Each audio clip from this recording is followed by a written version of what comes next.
Alright guys, this is Niz with another NizCast video here. What I'm going to be doing is going to be starting a new series which is going to look at Bloodlust, and I'm going to be choosing a random game from the Heroes of Newerth website, and I'm just going to choose a game at complete random, and I'm going to start looking at Bloodlust and figure out why Bloodlust was given, and just kind of look at the misplays and what happened. This game actually is with a couple friends of mine, and I basically told them, whatever happens in this game with Bloodlust, I'm going to do a video on it, and that's how that's how the series is going to start. So they're playing Andromeda and Pestilence here. So first of all, I want to look at the items. Andromeda just basically has some regen and a Ward of Sight. Pestilence, once again, just regen. Soul Reaper's got a couple Runes of the Blight and a Blood Chalice, and Blacksmith just some regen and a Mana Pot. So that's one thing to note. The other thing to note is that the time here is 1:55. So what we know is that the ward, that Andromeda is holding right now is most likely going to be used at that 2-minute mark for bottom rune. So we can already tell that just by looking at the items. We also know that these guys are both level 1. They're probably soon to hit level 2 because Soul Reaper and Blacksmith are already level 2. So we know Pestilence is probably going to have his stun and then probably Flight.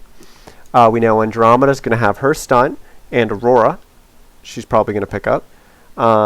We know Soul Reaper is going to have his heal, and Blacksmith is going to have his stun and his frenzy. This is all information everyone in this lane should know right now.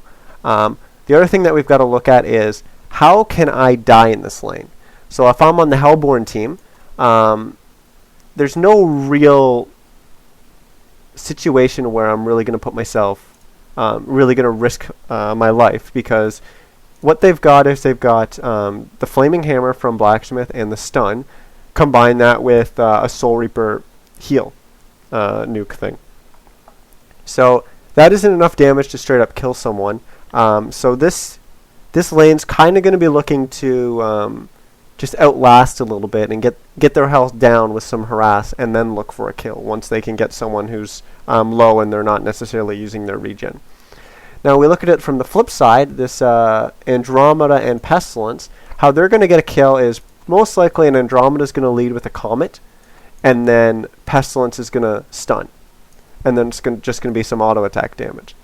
So if we see that happen, if we see Andromeda leads with a Comet, if we're, say Andromeda Comet Soul Reaper, it's then Blacksmith's job to make sure that the chain stun doesn't happen. He's going to have to use his stun on Pestilence defensively to prevent that chain from happening, so that Soul Reaper, can get his heal off and hopefully get away.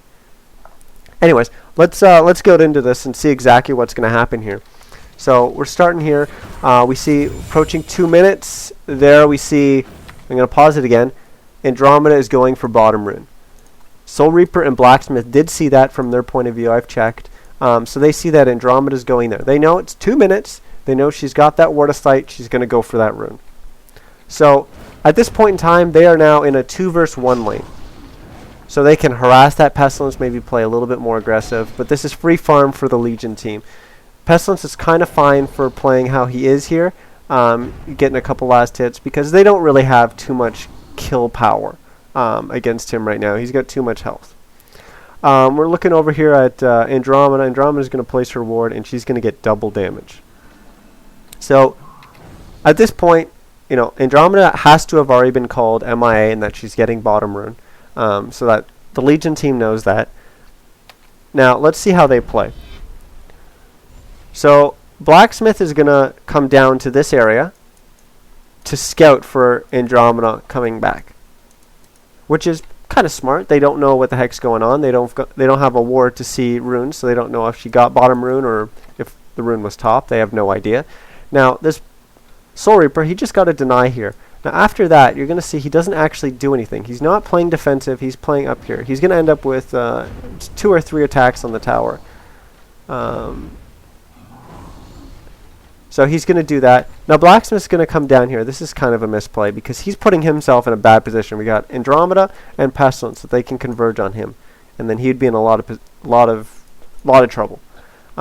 It's kind of hard to tell that Andromeda does have that double damage rune, so maybe they misplayed that because they didn't see that. But let's see what happens.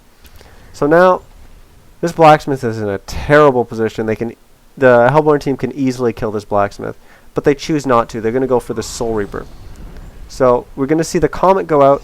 Notice blacksmith is now going to stun. Like I said, we need to make sure that the chain doesn't happen on this pestilence. However, if he doesn't stun there and he starts to walk up and then stun pestilence, well, they can just turn on blacksmith and then he's going to be in a terrible position as well. So let's see what happens here. Just some auto attacks going out. Pestilence positioning himself in front of Soul Reaper. So when Soul Reaper tries to back, he can, as Pestilence is attacking, he can kind of block the Soul Reaper from running.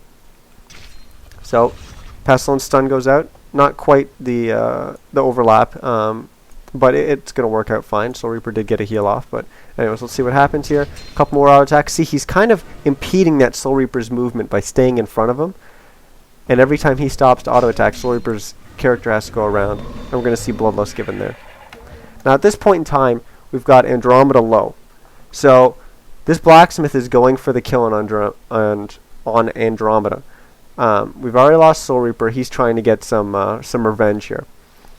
Now he's going to be chasing this Andromeda. At this point, Andromeda could very well pop her health potion, which she has, but she's going to choose not to. And this blacksmith is going to chase. He's going to chase. He's trying to buy time for this 2 seconds on his stun here. Once that's up, he should be able to stun her and get the kill. Unfortunately, he's not checking to see that Andro's at 66 health or, whatever she's going to tick up to by the time he stuns, which isn't going to be enough to get the kill. Blacksmith stun is only 75 damage minus magic armor, so it's not going to be enough. So he's going to chase, he's going to chase. Now what Blacksmith needs to do is right here, he's now hit tower range. He can't pass into tower range safely. Notice he's still going to move forward and he's going to get the stun off, but it's going to cost him.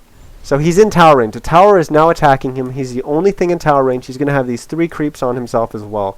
He knows that Pestilence's stun is probably up. He knows that, Andromeda's low health, and he might know whether she can stun or not, but either way, if she turns around, she's dead. So she's going to keep running. He's going to throw out the stun. Andro's 12 health. That stun doesn't kill him. Now he's in a terrible position because he's in tower range. He knows his Pestilence is going to come in and stun him.